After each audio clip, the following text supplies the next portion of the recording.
Personne n'a le pouvoir de condamner Dieu. Po na kufeli, po na kufi, po na beli, na condamner Nzambe, non. Nyonso Nzamba permettrait zalaka kaka malamu. Ceux qui osa déjà affaibli. Po na ba fléau yo, po na nzala, po na confinement tout consort. Fortifie-toi. Soko za Nzambe kembi sama lisusu telema revoir vie de prière na yo, revoir vie ya chrétienne na yo, revoir matière ya parole kati na yo. Po épreuve et ye pono ko boma yo te, mais ye po esunga yo.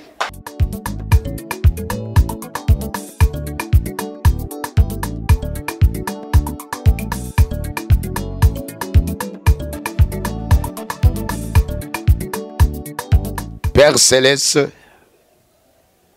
topesio merci na kombo na Yesu Kristo. Ye oyazali Alpha et Omega, le patron de l'église sur les pas de Jésus-Christ en mission. Merci pour un temps favorable. Oyo olingo partager na biso penser na yo à travers ta parole. Le kole komama Mutwakoza na bomo ite kaka pona mapa. Mais bomo ye utaka na maloba na yo. C'est une grande bénédiction pour nous. Yakoyoka maloba na yo na tongo na lelo. Tika Saint-Esprit aux à la lèvre. O soutenir ngamo sali na yo na loba maloba na ngamo kote. Kasina loba de ta part. Malobe ko bima ezala mai na bomo ye ko édifier peuple na yo de loin ou de près ba kolanda yango dans le nom puissant de Jésus-Christ. Amen. Soyez bénis. Soyez visités. Voilà tozoko partager maloba na Nzambe na sous-thème oyo l'épreuve. Sous-thème nabiso ezali l'épreuve ou épreuve. Sous-thème oyo ewuti na grand thème oyo Nzamba pesa biso thème de l'année 2020. Dieu vous visitera. Na kozonga muke eza prédication te mais eza enseignement pona bandeko bazolanda biso. Thème général Nzamba pesa biso yane o 2020, Dieu vous visitera. Tokota yango déjà na grand sous-thème du désert à Canaan. Mais tobanda déjà exploiter désert. Namkuse désert tozwakango lokola définition. Centre de formation. Désert signifie centre de formation, entre parenthèses, école. Wana komona ngona de Timothée, chapitre 3, verset 7, etc.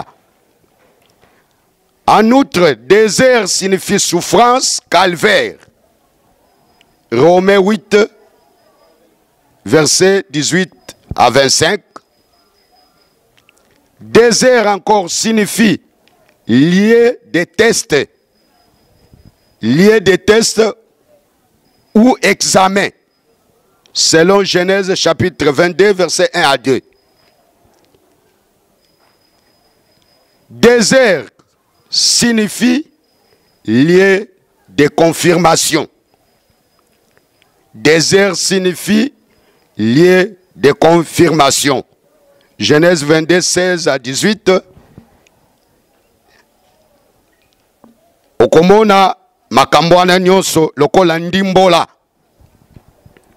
Alors, lelo tozolobela ndenge na utukoloba sous-thème na biso épreuve ou l'épreuve. Wapi tokotanga na Amos chapitre 3 verset 6 à 7. Amos chapitre 3 verset 6 à 7. Sonne-t-on de la trompette dans une ville sans que le peuple soit dans l'épouvante? Arrive-t-il un malheur dans une ville sans que l'Éternel en soit l'auteur? Parole du Seigneur. Amen. Dans Amos 3, 6 à 7, on nous pose des questions. Et si ka makambo ya teme na biso ou ya suteme na biso vandi. Bazoto na mutunda. Est-ce que mabe koki koya na mboka? Mabe koki koya na ville, la ville province de Kinshasa, sans que l'Éternel soit l'auteur. Mabe koki kosalema na mboka sans que Nzamba permettre. C'est-à-dire, soki mabe moko, et salemi na mboka, et salemi na mokili, et salemi na société, et salemi partout les gens sont, et sengeli koyeba ke, auteur eza Nzambe ye moko. Soyez bénis. Amen. Likambo nyonso koyela yo mwana na Nzambe na vie. Et sengolo yeba ke auteur eza ye moko Nzambe. Malheur ou épreuve na lingi na démontrer ngo na dévolé. Ezala na sens négatif, ezala na sens positif. Likambo nyonso koyela mwana na Nzambe. Esengeli oyeba ke auteur eza Nzambe. Na sens positif, likambo oyo ye moko Nzambe abongisi pe a permettre. Wana ezoya na sens positif. Mais na sens négatif, likambo oyo diable abongisi me Nzambe a permettre ya atteindre mwana na Nzambe. Soyez bénis. Soyez bénis. Soyez visités. Amen. Lokola tozolobela actualité ya mikolo ezali coronavirus. Nakoki koloba bona peuple de Dieu bazolandanga que cette maladie est diabolique, mais permis par l'Éternel en titre de l'épreuve pour le monde. Sur le pas de Jésus-Christ en mission depuis le mois d'octobre 2019, Nzambe ayebisangai ke ezana mupepe moko ya makase koya. Et bana na Nzambe na église mère ya sur le pas de Jésus-Christ en mission, to sala prière na cadre ya vaccin. Nzambe a vacciné biso. Et voilà aujourd'hui où est-ce que nous sommes. Donc, pour n'abisser les étrangers, donc on plus tard, les étrangers, les épreuves, si bien que bongi sami na diable, mais Nzambe a permettre yango, et ya et testé biso. Mais pas si peu mawezanine. Ezala biso basal na Nzambe, ezala biso bana na Nzambe, na maloba na biso. Maloba mususu ya kolobeza te kaka coronavirus. Coronavirus comme si yango ndeza extraordinaire. Non. Biso bana sur le pas de Jésus-Christ en mission tangweye. Il faut le bakaka gloire au Seigneur. Puis c'est Nzamba ko sakate, il a dit et to vivre yango. Et le kole yepe na mokili. Nzamba permettre yango. Oyo Nzamba permettre biso tozawana pono koloba gloire au Seigneur. Puisque personne n'a le pouvoir de condamner Dieu. Po na kufeli, po na kufi, po na beli, na condamner Nzambe non. Nyonso Nzamba permettre zalaka kaka malamu. Soyez bénis. Amen. Alors, coronavirus est à épreuve.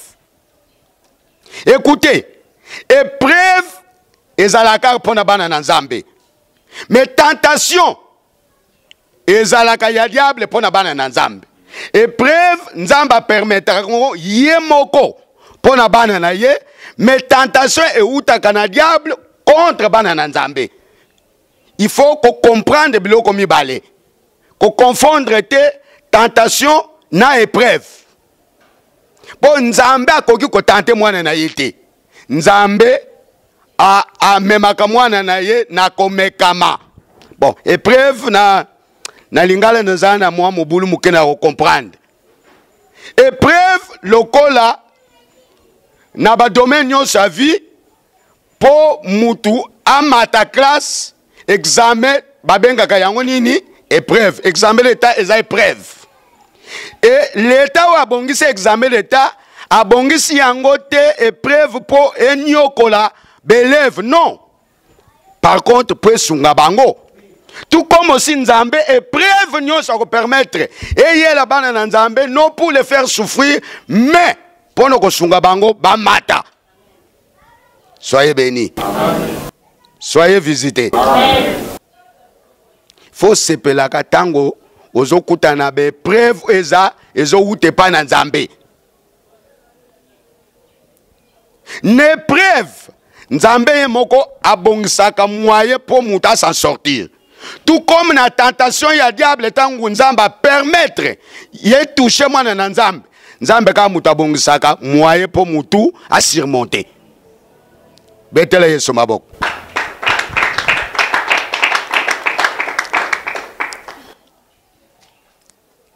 Épreuve ezanini. Na lopoto, l'épreuve a comme définition action d'éprouver, essaye, expérience qu'on fait de quelque chose ou à quelqu'un. Donc, épreuve, ezali likambu ya komekama, oyo bakoki komeka eloko, tope bakoki komeka mutu. Diama po ezala confirmé, il faut le kananine, na épreuve, na moto. Libende bakoko sale na mbeli, to H, to eloko nini, to bachango na mutuka, po ba confirmer ke bongi eza malamu, esengele ba lekisango wapi, na épreuve.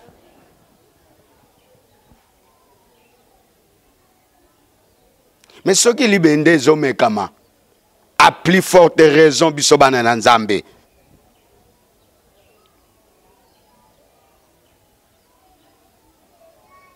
Bien-aimé, ceux qui osa déjà affaibli pona ba fléau yo pona nzala pona confinement tout consort, fortifie-toi. Sokoza Nzambe kembisa mali susu telema revoir vie de prière na yo revoir vie ya chrétienne na yo revoir matière ya parole kati na yo po épreuve et ye pono ko boma yo te mais ye po esunga yo. Sans l'épreuve Dieu ne peut pas te confirmer.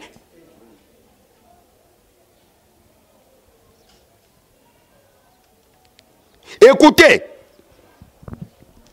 tozotanga na Exode, chapitre 15, verset 22 à 26.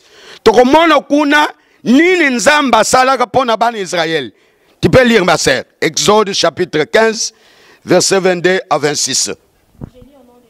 Yes. Et Moïse fit partir Israël de la mer Rouge, et ils sortirent vers le désert de Shur. Et ils marchèrent 3 jours dans le désert, et ne trouvèrent point d'eau. Et ils vinrent à Mara, mais ils ne pouvaient boire des eaux de Mara, car elles étaient amères. C'est pourquoi son nom fut appelé Mara. Et le peuple murmura contre Moïse, disant, que boirons-nous? Et il cria à l'Éternel, et l'Éternel lui enseigna un bois, et il le jeta dans les eaux, et lui donna un statut et une ordonnance. Et là, il l'éprouva et dit, si tu écoutes attentivement la voix de l'Éternel, ton Dieu, et si tu fais ce qui est droit à ses yeux, et si tu prêtes l'oreille à ses commandements, et si tu gardes tous ses statuts, je ne mettrai sur toi aucune de maladie que je mis sur l'Égypte, car je suis l'Éternel qui te guérit. Amen. Amen. Amen. Nzambe oyo azobeta tolo pone Israël, son peuple. Comment expliquer Alex Bango na épreuve qui avait permis que Israël va se retrouver na Égypte? C'était Dieu. Tango pe abimisi bango comme tozo sale la temps. Nana permetaka bango au lieu na carte géographique kolongo Égypte kokoma na Israël eza na nzela ya mabele. Mais ndenge ni nzamba ko permettre amemisa bango na nzela o nzela ezate bakende kokuta na mer rouge. Tango pe akati bango mer rouge amemi bango na désert esika eloko ezate. Tala ndenge nzambe azomemisa Israël. Bakomi na désert posa ya mai. Après 3 jours de marche na désert, bamoni mai basepeli. Mais tango ba goûter, ba senti que mai eza na poison, eza bololo. Soki ba meli ba kokufa. Nyonso wana nzambe nde mutu abongisaka. Bien aimé, soki nzambe abongisi épreuve pona yo, ndima ke solution eza pembeni. Alléluia. Ce qui peut permettre na diable à tenter yo, ndima ke victoire eza na ngambu na yo. Le même Dieu, oya salaka ke maye zala bololo. Le même Dieu a trouvé une solution. Oyebisa Moïse zwanzete. Écoutez, quand Moïse a utaka na ngone Égypte te, nzambe abimisi nzete mususu. Zwanzete wana kende na source ya mai. Bwaka yango maye kokoma malampe salama bongo. Etika na sunga yo pona ko sosolisa yo nzeto ebongisa mai. C'est Jésus-Christ. Alléluia. Nzeto Moïse atiaka na mai po mai ebonga. Eza Yesu. Na kati na difficulté, na kati na épreuve, na kati na ba tentation. Yo oyo za mwana na nzambe yeba ke Yesu aza pembeni. Si man épreuve, solution ezali. Beta maboko pona gloire na nzambe. Écoutez, dans verset 25, Moïse cria à l'Éternel, et l'Éternel lui indiqua un bois qu'il jeta dans l'eau, et l'eau devint douce. Ce fut là que l'Éternel donna au peuple des lois, des ordonnances, et ce fut là qu'il les mit à l'épreuve. Waouh! Ndezalaka esika yango, esika bakutani na maya bololo. Et salamaka na volonté na nzambe. Et la Bible dit, nzamba tiaka bango na komekama. Dieu les avait mis à l'épreuve. Épreuve koki koyela mo pagano te. Épreuve sengele yela mwana na nzambe musali na nzambe po eza exercice o matisaka bana na nzambe. Mais ce que je sais pour les épreuves te bien aimé oza ya nzambe te. Oza ya nzambe te. Bakoki kolobe la victoire te soki guerre ezate. Bakoki kolobe la paix réussite te soki épreuve ezate. Place aux diplômés, je ne sais pas na niveau nini. Mais pour comme diplômé, n'est-ce pas les cas d'épreuve? Même na santé physique, pour na comme na ajo nazali, nazanango. Pour yo pour comme na ajo zanango. Moi je le crois que bisonios tozo le kana d'épreuve. Tango bela ke zalaka nini? Épreuve. Et ça l'épreuve. Il y a un moment où on dit c'est épreuve. Et ça na mutu moko te abota na mokili oyo ti akokende kokufa. Ça le kana kobela. Ecclésiaste azokoloba, il y a un temps pour toute chose. Il y a un temps pour être malade, il y a un temps pour être en bonne santé. Et c'est épreuve. C'est un mouvement. Et aujourd'hui, le monde entier est troublé à cause du coronavirus. Non. Quant à la parole de Dieu, il y a un débit par rapport à la du temps de la fête. Il y a un débit. Du pire qu'il y a. Mais dans le débit, il y a déjà espoir et sili, foi et sili. Bongo, na somo na makambo eko ya. Toko suka wapi. Sepelaka na épreuve.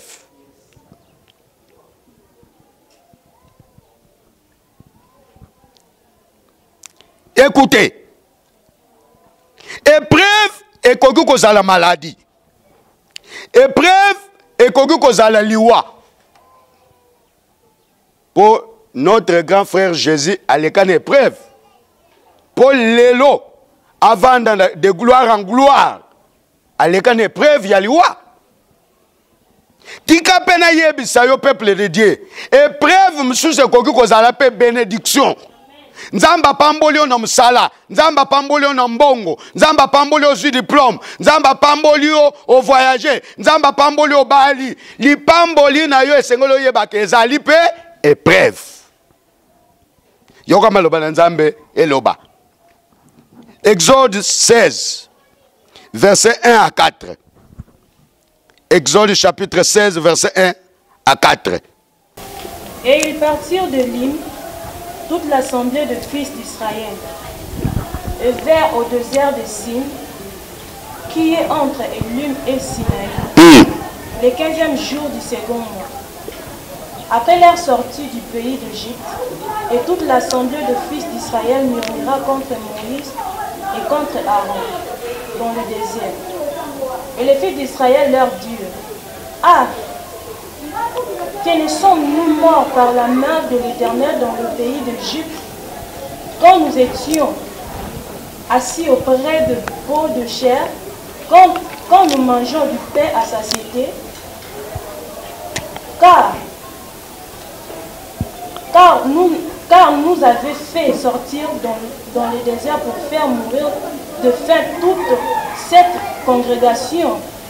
Et l'Éternel dit à Moïse: Voici, je vais vous faire pleuvoir de ciel du pain, et le peuple sortira et en recueillera chaque jour la portion d'un jour, afin que je le prouve pour voir s'il marchera dans ma loi ou non.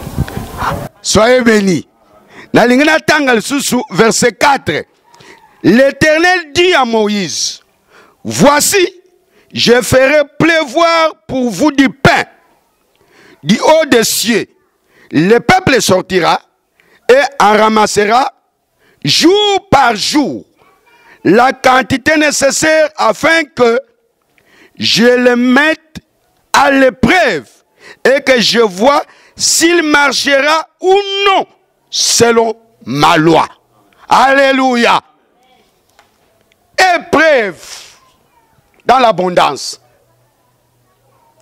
Peuple d'Israël, deuxième mois, na 15e jour de marche na désert. Deuxième épreuve, nzala. Yalibose zalaki posamai. Awa et comme nzala. Batomboki comme l'habitude contre Moïse. En disant Égypte tozalaki gâté. Tobanda kolia bien si bien que tozalaki baumbu. Mais obimi si biso. Pona koya ko boma biso na nzala na désert. Et tant Moïse a invoqué Nzambe na ye, Nzamba lobi écoutez. Bami tungisate. Nazono kisa mbula ya mapa. Tope mapa lokola mbula. Bana Israël bakobima. Bakende ko lokota to babando ko lokota mukolo na mukolo. Quantité o ebongi na bango. Et mano bakolokota.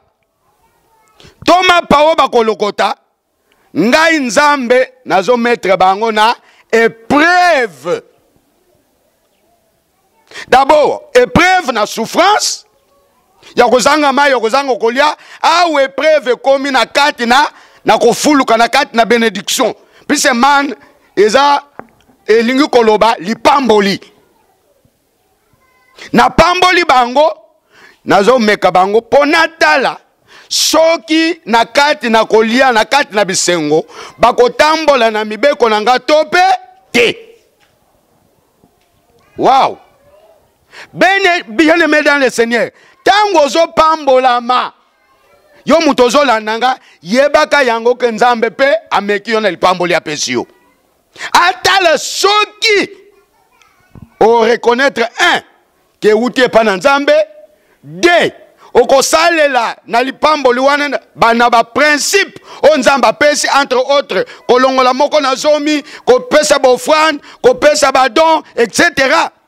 Et combien de peuples de Dieu, des enfants de Dieu aujourd'hui qui sont bénis, baza benga bazo yebate ke ce qu'il a et uti na nzambe. Combien? O tango sombaga lupango olobaka nini pa na nzambe, osala nini? Tangu nzamba pesaka libala oloba na nzambe nini, osala nini? Tangu nzamba faire voyager yo mutokoko za na poto lokola ba africain to mona ka lo les poto nzamba sala na ba démarche ebele ba sala ba démarche be choix, mais yo kenda o vanda le na poto. Qu'est-ce que tu es en train de faire pour la gloire de Dieu?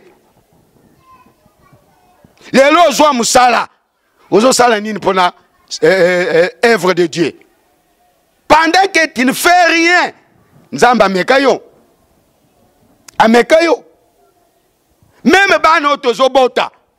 Kobota bana ezali pamboli. Mais tango oboti bana, oboti mwana, olobaka nini pona nzambe? Po salaka nini? Po bana Israël awa, man o ezali pamboli, kolia komela na bango, e komi épreuve. Teste pa na nzambe po atala, soki na esengo wana na ambiance kolia na komela, bako reconnaître nzambe, et puis bako marcher selon le principe na nzambe. Abraham, notre père dans la foi, a été mis à l'épreuve par Dieu. Ce qui est dans Genèse, chapitre 22, verset 1, SS. Le même Nzamba Pessie Moana a mis une épreuve. Ce qui est dans Nzambe, bonzelanga Moana na yo. Pour Abraham a comme confirmé par Dieu. A libéraka mwana na ye. Après quoi soko tangi de nzamba yaki ko confirmer ye. Nzambe akoki ko confirmer ngai tambwe. Ya koloba ke na zamu sali na ye soki alexinga ne be preuve te. Tikana ye biso soki na lobi un jour na pesa église enseignement sur mon parcours. Nzamba alexanga ne be preuve. Et belé. Tant qu'on a eu de perdre première dame, moi c'est l'engagé liboso. Batu balobaginin. Tamba simbikis. Alekisi moi si. Tout consort. Mais moi j'avais dit, le Seigneur m'a mis à l'épreuve. Ndenge alekisaka Ézéchiel na épreuve. Azo yebso na kolongola yo eloko yo tsaka motem. C'était sa femme. Okoki kokufela oyo aza cher pona yo mwana na yo mwasi na yo papa na yo boss na yo qui que ce soit eza épreuve. Et combien de chrétiens, combien des hommes de Dieu na kati na likambo babengi liwa basumu kaka na maloba en disant le Seigneur m'a abandonné. Pourquoi? Parce que tant mutu na ya abandonné kobela, lui il priait en disant Seigneur abika.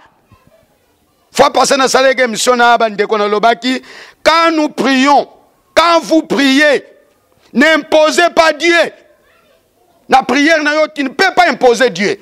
Au Congo, tu es Nzambe délété. Ce n'est d'ici là, non. Nzamba salagate pour la prière, salagate pour la volonté. Mais Dieu fait tout ce qu'il veut selon sa volonté. Alléluia. Soyez bénis. Église. O comprendre tant aux alliés. Comment na coronavirus tel que les a au-dessus en Zambé. Coronavirus, quant à moi, et ça n'a même rien à malaria. Tokoki ko craindre coronavirus monde entier. Et c'est tokoki ko craindre nyoka te. Nyoka bomaka mutu te. Ah? Nyoka pa bomaka. Ah, c'est très dangereux. Mais comment coronavirus bisonde totomboli en bien aimé? Épreuve nyonso, tentative nyonso, soko lingyo longa, nzamba aide yo, tombola nzambe, minimiser l'épreuve.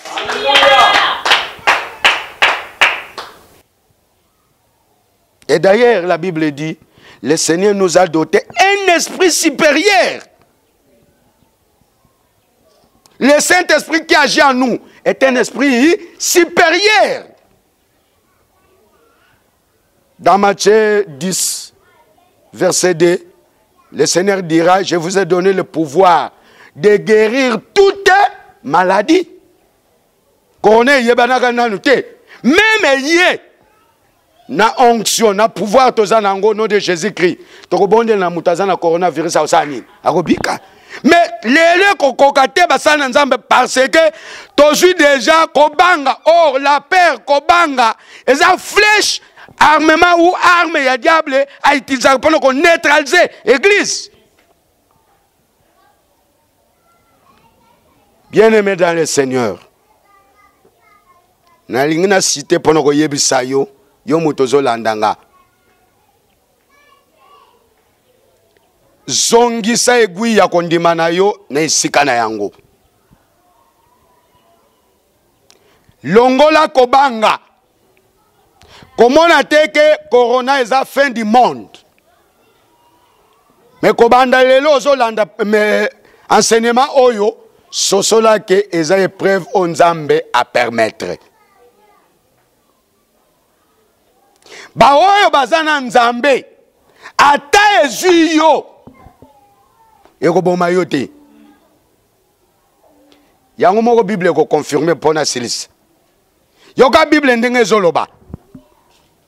Apocalypse, chapitre 3, versets 7 à 13. Apocalypse, chapitre 3, versets 7 à 13. Et à l'ange de l'assemblée qui est à Philadelphie, écrit, voici ce que dit le Saint, le véritable, celui qui a les clés de David, celui qui ouvre et nul ne fermera. Voilà. Celui qui ferme et nul n'ouvrira. Yes. Je connais tes œuvres. Voici, j'ai mis devant toi une porte ouverte que personne ne peut fermer. Car tu as paix de force et tu as gardé ma parole. Voilà.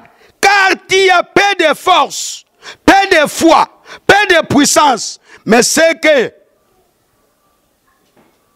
qui m'a frappé, moi Dieu, tu as gardé quoi?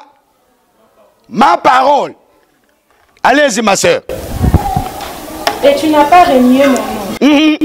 Voici, je donne de la synagogue de Satan qui se disent être juifs. Et ils ne le sont pas, mais ils mentent. Voici, je le ferai venir et se prosterner devant tes pieds. Et ils connaîtront que moi, je t'ai aimé. Yes. Parce que tu as gardé la parole de ma patience. Moi aussi, je te garderai de l'air. Alléluia. De l'épreuve qui va venir sur la terre. Alléluia. Habiter tout entière pour éprouver ceux qui habitent sur la terre. Je viens bientôt. Yes. Dieu ferme ce que tu as. Alléluia. Tant que personne ne prenne ta couronne. Amen. Amen. Écoutez verset 10. Parce que tu as gardé la parole de la persévérance en moi, je te garderai aussi à l'heure de la tentation qui va venir sur le monde entier pour éprouver les habitants de la terre. Ah, Nzambe azoko s'adresser na ange de l'église, c'est-à-dire na église. Azoko s'adresser na ba nation te, na ba païen te. Peuple de Dieu, tiens ce que tu as. Simba makasi oyo zanango. Et oyo zanango, c'est la parole de Dieu. Oyo zanango la foi. Nzamba zoloba na babayeur de fonds que simba économie. Non. Tiens la parole de Dieu. Moutounio sazo gérer katina ye parole de Dieu. Nzamba zoko kope sa promesse na bomoy. Ako soutenir kaka. Ba oyo bazo garder quoi? La foi. Oh, bazo garder la parole. C'est-à-dire garder la parole de Dieu, c'est marcher dans la volonté de Dieu. Même dans le moment, il y a des preuves. Nzamba lobi ako soutenir. Bah oui, bazo garder parole na ye. Quand? Dans le moment où le diable ako ya ko tenter monde entier, na épreuve. Une épreuve, il y a aujourd'hui, il y a maladie appelée Corona. Corona et Kosimba Banana Nzambe te. Je dis bien, le Fils. Le Fils de Dieu. Tu as la promesse dans Marc 16:16. Bogo simba nyoka akoswabi note bogo mela poison ezate poison ya poison na poison pesa moko na likambu mais be preuve nyonso ba tentative nyonso ko ute pa na diable yemoko Nzambe akoli ayebi ndenge nini na kolongola ngo. Job a été touché. Oyebi combat ya Job. Moutou a créé kango et ça la diable. Mais Nzamba salaka nini à permettre. Et à la fin, vous savez qu'est-ce que Dieu avait fait pour Job. Peuple de Dieu. Ne vous inquiétez pas. Yaba fléau yeye. Yampiako yeye. Yanzala. Yakozanga musala.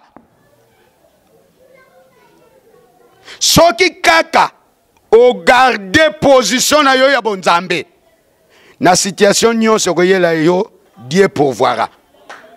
Tika Nzambe apambola maloba na ye. Toko bondela esikozali. Que Seigneur à travers le Saint-Esprit aya ko aider yo à restaurer bonzambe kondima posa tope soif ya parole. Nzamba pesa yo lisusu espérance likia. Que corona eza fin du monde te.